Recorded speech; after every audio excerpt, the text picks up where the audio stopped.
To the world, they appear unhinged, ready to launch an attack on Seoul or San Francisco at any moment.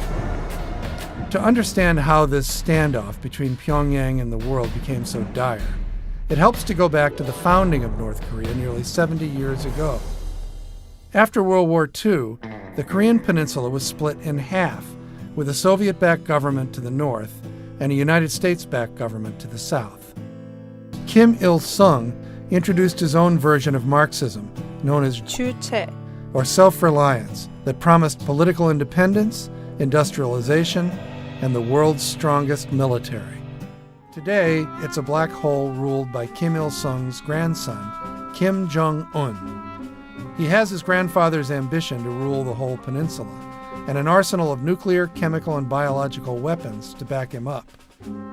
Right now, Kim Jong-un poses a threat to the region. If he succeeds in developing an intercontinental ballistic missile topped with a nuclear warhead, his reach will extend to the United States mainland. Other countries, even adversaries, have nukes.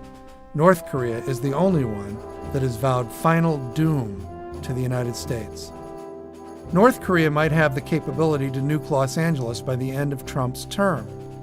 The president has tweeted, "This won't happen," but he's left with 4 terrible options.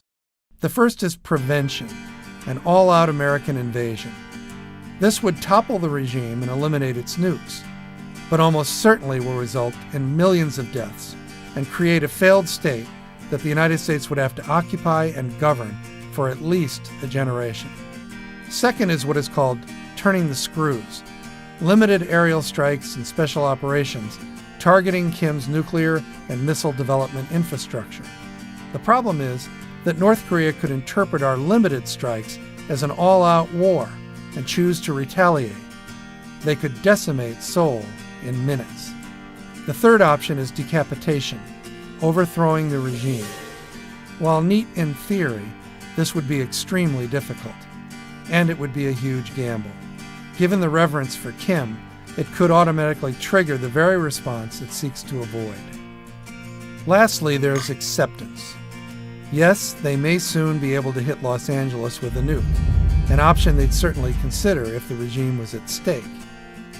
But Americans lived with a far greater threat for almost a half-century. Like in the Cold War, the world may simply have to learn to stop worrying and love the bomb.